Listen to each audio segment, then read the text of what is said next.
ஸ்டடீஸை பொறுத்த வரைக்கும் நான் அப்பாவை சாட்டிஸ்ஃபை பண்ணதே இல்லை. அப்பா ஆசைப்பட்ட எதுவுமே நான் படிக்கல. இந்த இந்த கரியர் சூஸ் பண்ணப்போ அப்பா வந்து நான் பிஓ ஆகணும்னு ஆசைப்பட்டாங்க. அதை சாட்டிஸ்ஃபை பண்ணிட்டேன்னு நினைக்கிறேன்.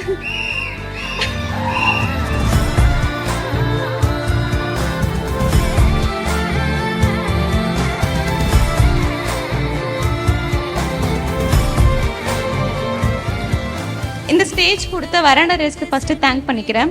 நெக்ஸ்ட் என் அப்பா அம்மா. நான் ஃபர்ஸ்ட் ஜாப் போயிட்டு இருந்தேன். ஃபினான்ஷியலி அன்ஸ்டேபிளா இருந்தாலும் சடனாக குவிட் பண்றப்ப அப்பா அம்மா ரொம்ப சப்போர்ட் பண்ணி உனக்கு பிடிச்சதை பண்ணுன்னு சொல்லி என்னை என்கரேஜ் பண்ணாங்க. அப்பத்துலேருந்து இப்போ வரைக்கும் இந்த இடத்துக்கு வர வரைக்கும் ஃபுல் சப்போர்ட் அப்பா அம்மா தான். சப்போர்ட்னா சும்மா இல்லை, என்னை பிக்கப் ட்ராப்லேருந்து டெய்லி நியூஸ் பேப்பர் வரைக்கும் எல்லாமே பண்ணி கொடுத்துருக்காங்க. அவங்களுக்கு ஒரு பெரிய தேங்க்ஸ்.